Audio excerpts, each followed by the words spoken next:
બિરસા મુંડા જન્મજયંતિની ઉજવણી નેત્રંગના ગ્રાઉન્ડ ખાતે કરવામાં આવી હતી, જ્યાં ખૂબ મોટી સંખ્યામાં લોકો ઉપસ્થિત રહ્યા હતા.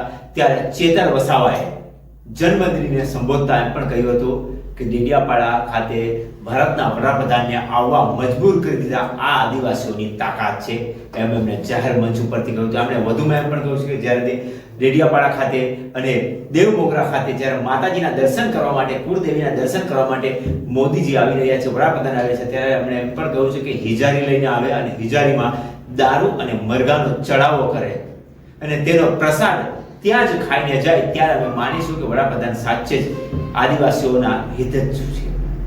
વધુમાં એમણે એમ પણ કહ્યું છે કે હવે અમે આંદોલન નથી કરવાના, ઝઘડો નથી કરવાના, કોઈ ધરણા પ્રદર્શન નથી કરવાના, નથી આવેદન આપવાના, હવે અમે નેપાળ વાળી કરીશું, એવું પણ એમણે જાહેર મંચ ઉપરથી નિવેદન આપી દીધું છે. ત્યારે સમગ્ર વિસ્તારનું રાજકારણ ગરમાઈ રહ્યું છે. સોશિયલ મીડિયા ઉપર જાત જાતની વાતો ચાલી રહી છે અને હવે જે રીતે એમણે નિવેદન આપ્યું છે કે હવે અમે નેપાળ વાળી કરીશું, ત્યાર પછી હવે જોવાનું રહેશે કે આગામી સમયમાં જે લડાઈઓ ચાલે છે, જળ જંગલ જમીન માટેની લડાઈઓ ચાલે છે, લિગ્નાઇટ પ્રોજેક્ટની લડાઈઓ ચાલે છે, હાઈવે 56 ની લડાઈઓ ચાલે છે, એના માટે હવે શું કરશે? કારણ કે ચેતર વસાવાએ એક જ નિવેદનમાં કહી દીધું છે કે હવે ધરણા પ્રદર્શન, આંદોલન અને આવેદન આપવાનું હવે બંધ કરીશું, હવે અમે નેપાળ વાળી કરીશું. તો જોવાનું રહેશે આવનાર સમયમાં શું થાય છે. લોકશાહીમાં દેશમાં બંધારણ બન્યું અને બંધારણની કલમમાં 444, 244, 13 કમાં આપણા વિસ્તારને 5મી અનુસૂચિ તરીકે જાહેર કરવામાં આવ્યો. એ જ પ્રકારે દેશના આસામ હોય, સિક્કિમ હોય, મિઝોરમ હોય, નાગાલેન્ડ હોય, મેઘાલય હોય, તમામ રાજ્યોને અનુસૂચિ 6 અંતર્ગત સમાવેશ કરવામાં આવ્યો. ત્યારે અનુસૂચિ 6 ત્યાં લાગુ કરવામાં આવી અને ગુજરાતમાં આજ દિન સુધી અનુસૂચિ 5 લાગુ કરવામાં નથી આવી. અને આ સત્તામાં બેઠેલા લોકો અનુસૂચિ 5 લાગુ હોવા છતાં પોતાનો સત્તાનો દુરુપયોગ કરીને આદિવાસીઓની જમીનો છીનવી રહ્યા છે, આદિવાસીઓના ખનિજો છીનવી રહ્યા છે, કુદરતી સંપાદનો છીનવી રહ્યા છે. રોડના નામે, ડેમના નામે, આ વિસ્તારમાં કોરિડોરના નામે, જીએમડીસીના નામે, હાઇડ્રો પાવરના નામે, જીઆઈડીસીઓના નામે, સરકારી આવાસોના નામે, સ્ટેચ્યુના નામે આજે આદિવાસીઓને એમની જમીનો છીનવાઈ રહી છે. આજે આખા દેશમાં 80 લાખ આદિવાસીઓ વિસ્થાપિત થયા છે. એ આ સરકારો દ્વારા કરેલી દેન છે સાથીઓ. આજે ગુજરાતમાં, આજે દેશમાં 8% આદિવાસીઓ છે. 2011 ની વસ્તી ગણતરી પ્રમાણે 11 કરોડ થી પણ વધારે દેશમાં આદિવાસીઓ છે. આજે ગુજરાતમાં 15% આદિવાસીઓ છે. 1 કરોડ 25 લાખ આદિવાસીઓ ગુજરાતમાં છે. 29 જાતિઓ ગુજરાતમાં આદિવાસીઓની છે.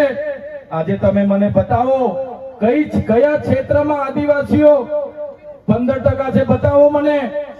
તમે સચિવાલયમાં જશો, આદિવાસીઓનું લિસ્ટ તમે માંગજો. તમે હાઈકોર્ટના જજની યાદી જોઈ લેજો. તમે ઇન્ડસ્ટ્રીયલના આપણા આદિવાસીઓને કેટલા લાભો મળ્યા છે જોજો. તમે રિયલ એસ્ટેટમાં આપણા આદિવાસીઓની સંખ્યા જોજો. ત્યારે આઝાદીના 78 વર્ષમાં સરકારોએ માત્ર ને માત્ર આદિવાસી બજેટમાંથી અમૃત મહોત્સવો કાઢે છે, વિકાસ મહોત્સવો કાઢે છે, ગૌરવ યાત્રાઓ કાઢે છે અને પોતાના તાઇફાઓ કરે છે. ત્યારે હવે આપણે બધાએ જાગી જવાનું છે અને આ સરકારને 2027માં ઉખાડીને આપણે ફેંકી દેવાની છે. સાથીઓ, અમે 4 વર્ષ પહેલા જનનાયક બિરસા મુંડાજીની પ્રતિમા ડેડિયાપાડામાં સ્થાપના કરતા હતા અને એમના વિચારોને ઉજાગર કરવા માટે, એમના વિચારોમાંથી આવનારી પેઢી પ્રેરણા લે માટે અમે ત્યાં પ્રતિમા સ્થાપિત કરતા હતા. ત્યારે આ ભાજપના સાંસદ મનસુખભાઈ વસાવા, 3 જિલ્લાની પોલીસ અને એમના આરએસએસ વાળાએ આપણને ત્યાં પ્રતિમા સ્થાપતા અટકાવી દીધા હતા અને પ્રતિમા સ્થાપતા આપણા ઘણા લોકોને ડિટેન કર્યા હતા. 3 જિલ્લાની પોલીસ અમને પકડવા માટે આવી હતી, છતાં આપણે એમનાથી ડર્યા નથી અને બિરસા મુંડાની પ્રતિમા ડેડિયાપાડામાં સ્થાપિત કરી છે. ત્યારે આજે દેશના વડાપ્રધાનને આજે ડેડિયાપાડા આવવું પડે એ આપણા બધાની તાકાત છે. ત્યારે વડાપ્રધાન ડેડિયાપાડા આવે છે ત્યારે લોકોને ભેગા કરવા માટે 500 કરોડ આદિવાસી બજેટમાંથી જોગવાઈ કરવામાં આવી છે. હજારો બસોની વ્યવસ્થા કરવામાં આવી છે અને બધા કર્મચારીઓને એમાં લગાડી દેવામાં આવ્યા છે. આજે ડેડિયાપાડાના ગામડાઓમાં ટીડીઓ ના મળે, તલાટીઓ ના મળે, એવા ગામડાઓની ગલીઓ ગલીઓમાં આ ગુજરાતના નાયબ મુખ્યમંત્રી, એમના મંત્રીઓ, એમના સાંસદો, એમના ધારાસભ્ય ડેડિયાપાડાના ગલીઓ ગલીઓમાં 4 દિવસથી ફરે છે. જે લોકો એસી ચેમ્બરોમાંથી બહાર નહોતા આવતા, જે લોકો ગાંધીનગરમાં પડે ફતારીએ રહેતા હતા, એ લોકોને ગામડે ગામડે ફરતા કરી દીધા. એ આપણી બધાની તાકાત છે ભાઈઓ. ત્યારે નરેન્દ્રભાઈ મોદી આપણા કુળદેવી માતાના દર્શને જવાના છે. દેવ મોગરા એ મહારાષ્ટ્ર, મધ્યપ્રદેશ, ગુજરાત અને રાજસ્થાનના લાખો લોકોનું આસ્થાનું કેન્દ્ર છે. અને દેવ મોગરા જઈને રાજનીતિ જ્યારે કરવા માંગે છે, ત્યારે નરેન્દ્રભાઈ મોદીને હું આ મંચ પરથી કહેવા માંગુ છું, તમને જો આદિવાસીઓ માટે હિત હોય, તમે દેવ મોગરા જજો, તમે હિજારી લઈને આવજો, તમે મવડાનો ચોખ્ખો દારૂ એક બોતલ લઈને આવજો, તમે એક મરઘો લઈને આવજો, એક બકરો લઈને આવજો. દર્શન કરીને એની પ્રસાદી કરીને તમે ત્યાં જ જમીને પછી જજો. ત્યારે અમે માનીશું કે તમે આદિવાસીઓના હિતેચ્છુ છો. તમે આદિવાસીઓ માટે આજ દિવસ સુધી તમે 24 વર્ષથી રાજનીતિમાં છો. આગળ મુખ્યમંત્રી હતા, હમણાં વડાપ્રધાન છો. આદિવાસીઓ આજે શિક્ષક માટે આંદોલન કરે છે, શાળા માટે આંદોલન કરે છે, નર્મદાના પાણી માટે આંદોલન કરે છે, પોતાની જમીનો બચાવવા આંદોલન કરે છે, જીએમડીસી હટાવવા આંદોલન કરે છે, જીઆઈડીસીઓમાં રોજગાર માટે આંદોલન કરે છે. ત્યારે નરેન્દ્રભાઈ મોદીજીને કહેવા માંગુ છું, હવે અમે લડેંગે, જીતેંગે, જિંદાબાદ, મુર્દાબાદ આવેદન નિવેદન કરવા માંગતા નથી. હવે અમે લડવા માંગતા નથી. હવે ધરણા પ્રદર્શન બંધ, હવે આંદોલન બંધ. જો અમારી 5મી અનુસૂચિ, જો અમારા પૈસા એક, જો અમારી અનામત, જો અમારી 73 એની જમીનોને આવનાર દિવસોમાં જીએમડીસી ના નામે માગશો, માલસામોટ પ્રોજેક્ટના નામે માગશો, હાઇડ્રો પ્રોજેક્ટના નામે માગશો, અણુ મથકના નામે માગશો, તો અમે આંદોલન નથી કરવાના, અમે નેપાળવાળી કરવા માટે ગાંધીનગર આવવાના છે. અમે નેપાળવાળી કરવા માટે ગાંધીનગર આવીશું. તે દિવસે તમારો ને અમારો સામનો થશે, તે દિવસે ખબર પડશે ઓરિજિનલ આદિવાસીઓ કોણ છે. ત્યારે કેટલાક મીડિયાવાળા મિત્રોએ મને પૂછ્યું, તમારા ડેડિયાપાડામાં નરેન્દ્રભાઈ મોદી આવે છે, તમારું બધું પૂરું થઈ જાય. ત્યારે મેં મીડિયાવાળાને મિત્રોને કીધું, નરેન્દ્રભાઈ મોદી આવીને જાય પછી એમના મિત્ર ડોનાલ્ડ ટ્રમ્પને પણ લઈ આવજો. અમારા લોકોને ક્યાંય ફેર પડવાનો નથી. હવે અમારા લોકો જાગી ગયા છે, અધિકારોની વાત કરીએ છીએ. સંવિધાન અધિકારો અમને આપો, સામાજિક અધિકારો આપો. અમને જે મળેલી અમારા અધિકારોની વાત અમે કરીએ છીએ, ત્યારે અમને ખબર પડી ગઈ કે આદિવાસી સમાજ હવે જાગૃત થયો છે. ત્યારે બિરસા મુંડાના રથ જ્યારે લઈને ફર્યા, એમના મંત્રી તંત્રી મારું નામ લઈને મને ગાળ બોલે કે પેલો ચૈતર વસાવો અહીંયા આવે છે, આમ કરે છે, તેમ કરે છે, ફલાણું કરે છે, ઢીકણું કરે છે. એ મંત્રીઓને પણ કહેવા માંગુ છું, એ પ્રદેશ પ્રમુખને પણ કહેવા માંગુ છું, ચૈતર વસાવાને ગાળ બોલવાથી અમારા આદિવાસીઓનું ઉત્થાન નથી થવાનું. તમે આદિવાસીનું ઉત્થાનની વાત કરો. મને ગાળ બોલવાથી અમારા લોકોનો જો વિકાસ થઈ જવાનો હોય તો હું દરરોજ તમારી ઓફિસે તમારી ગાળ ખાવા માટે પણ તૈયાર છું. સાથીઓ, અમે આનંદભાઈ સાથે વિધાનસભામાં લડીએ, રોડ પર લડીએ, સદન પર લડીએ અને આદિવાસીઓની ન્યાયની વાત કરીએ, અધિકારની વાત કરીએ. આ લોકોને ગમતું નથી. આનંદભાઈ પર અનેક કેસ થાય, મારા પર અનેક કેસ થાય, અમને જેલોમાં નાખવામાં આવે, પણ અમે આ સરકારની જેલોથી અમે ડરવા વાળા લોકો નથી, અમે લડવા વાળા લોકો છે.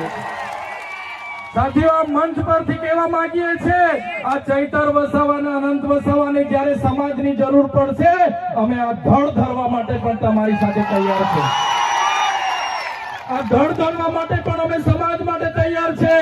એક ગુજરાતના મુખ્યમંત્રી ભૂપેન્દ્રભાઈ પટેલ, એક ગુજરાતના ઉપમુખ્યમંત્રી હર્ષભાઈ સંઘવીની પોલીસમાં પાણી નથી કે આ ચૈતર વસાવા આનંદ પટેલને અરેસ્ટ કરી શકે.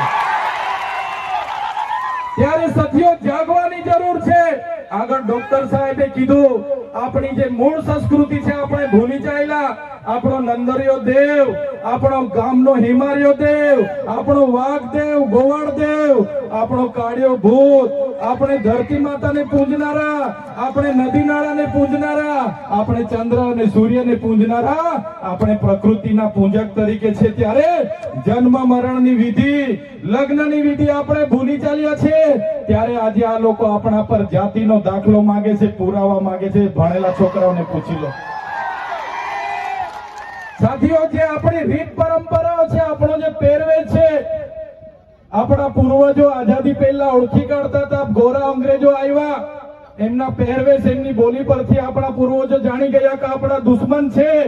આજે તો આપણે એ લોકોની સંસ્કૃતિ અપનાવતા થઈ ગયા, એ લોકોના પેન્ટ શર્ટ પહેરતા થઈ ગયા, એ લોકોના જીન ટી શર્ટ પહેરતા થઈ ગયા, એ લોકોના બૂટ સૂટ આપણે પહેરતા થઈ ગયા.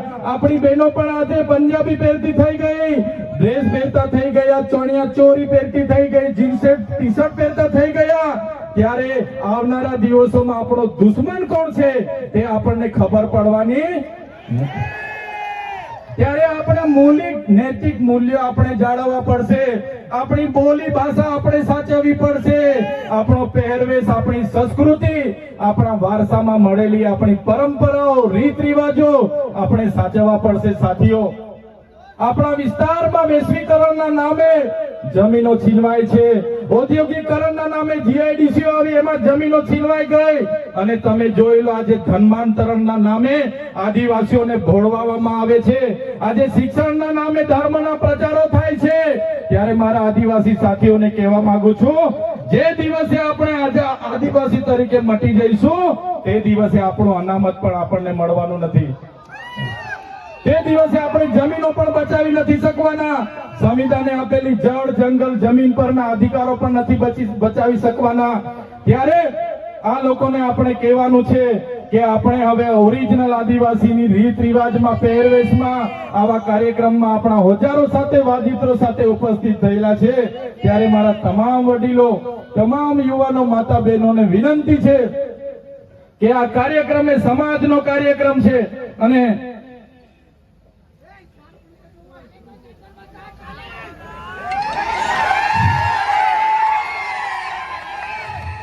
આજનો આ કાર્યક્રમ એ આપણી સમાજની તમે એકતા બતાવી છે.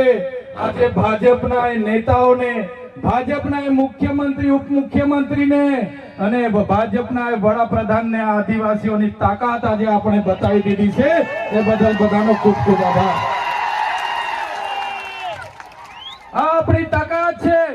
અને જ્યારે પણ કોઈ જીએમડીસી ની વાત આ વિસ્તારમાં લઈને આવશે, જ્યારે પણ આ વિસ્તારમાં હાઇડ્રો પ્રોજેક્ટના નામે ગામડાઓ વિસ્થાપિત કરવાની વાત કરશે, કોરિડોરના નામે ગામડાઓને વિસ્થાપિત કરવાની વાત આવશે, માલસામોડ પ્રોજેક્ટના નામે ગામડાઓ વિસ્થાપિત કરવાની વાત આવશે, કે કેવડિયાની મારી બહેનોને હેરાન કરવાની વાત આવશે, તે દિવસે પણ આવો ઘોડાપુર આપણે પહોંચવાનું છે. તે દિવસે પણ ઘોડાપુર થઈને આપણે પહોંચવાનું છે. ત્યારે મારા સાથીઓ, મારા વડીલો, મારા યુવાનો, બાળકો, સૌ તમે પોતાના વિસ્તારમાંથી પોતાના રોટલા ખાઈને, પોતાના ભાડે થઈને તમે અહીંયા પહોંચેલા છો. ત્યારે આ તમારો ભાવ, આ તમારા અમારા પ્રત્યેનો પ્રેમ, આ તમારો સહકાર અમારી તાકાત છે. આજે અનંતભાઈ અને હું જ્યારે આવડી મોટી સરકાર સામે લડતા હોય, આ સરકાર પર પોલીસ છે, આર્મી છે, એમના કલેક્ટર છે, એમના એસપી છે, એમની કોર્ટો છે, એમનું તંત્ર છે, યંત્ર છે, મંત્ર છે, પણ અમારી સાથે